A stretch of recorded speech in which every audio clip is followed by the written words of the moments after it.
হয়েছে সোকল torture commission. আমি election commission বলতে রাজি নই এবং আমি ওনার নামই নিতে চাই না। আমার কথা হচ্ছে বিহারে যে ডকুমেন্টগুলো এসআইআর করতে গিয়ে অ্যালাউ হলো, বাংলায় কেন হবে না? Why Bengal is targeted? আপনি কার জন্য গেছিলেন? বাংলাদেশি মুসলমান অনুপ্রবেশকারী রোহিঙ্গাদের বাঁচানোর জন্য। এটা ক্ষমতা হারানোর ভয়ে সব আতঙ্কিত। ছিল, ব্যাংক, পোস্ট অফিস, এলআইসি, এগুলো সব ছিল। Birth certificate issued by the competent authority. তো আমাদের এখানে ইনস্টিটিউশন ডেলিভারি হয় এখন, আগে তো হতো না। দেখুন, ফ্যামিলি রেজিস্টার যাতে ডেটগুলো থাকে, বাচ্চারা যখন জন্মায়, তাহলে বিহারে যদি এটা অ্যালাউ হয়, তাহলে বাংলায় আপনারাই নোটিফিকেশন করে বললেন এগুলো গ্রহণ করা হবে।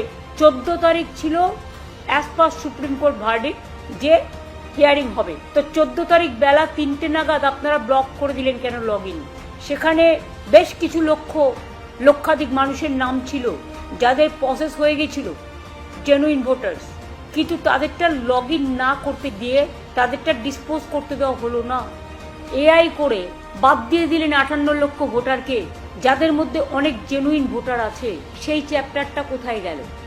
আজ পর্যন্ত আপনারা দেখতে পেয়েছেন কোন ভোটার অ্যাকসেপ্টেড হয়েছে, কোন ভোটার অ্যাকসেপ্টেড হয়নি? ফাইনাল লিস্টগুলো দেখবেন হয়তো অনেকেরই নাম নেই, কারণ এটা পুরো দুরম্বরই চলছে আর চচ্চড়ি খেলার চচ্চড়ি চলছে বাংলায়। বিহারে দেখুন, permanent residence certificate issued by competent state authorities are allowed. তাহলে বেঙ্গলে কেন নয়? ফরেস্ট রাইটস সার্টিফিকেট অ্যালাউড বিহারে, এখানে কেন নয়? 14 তারিখে প্রসেস ওভার, এবং প্রসেস ফুল ওভার হওয়ার আগেই লগ ইন বন্ধ করে দিয়েছে। এটা কত বড় ইল্লিগাল! সুপ্রিম কোর্টের অর্ডারকেও ভায়োলেট করেছে। এত বড় অর্ডার সিটি।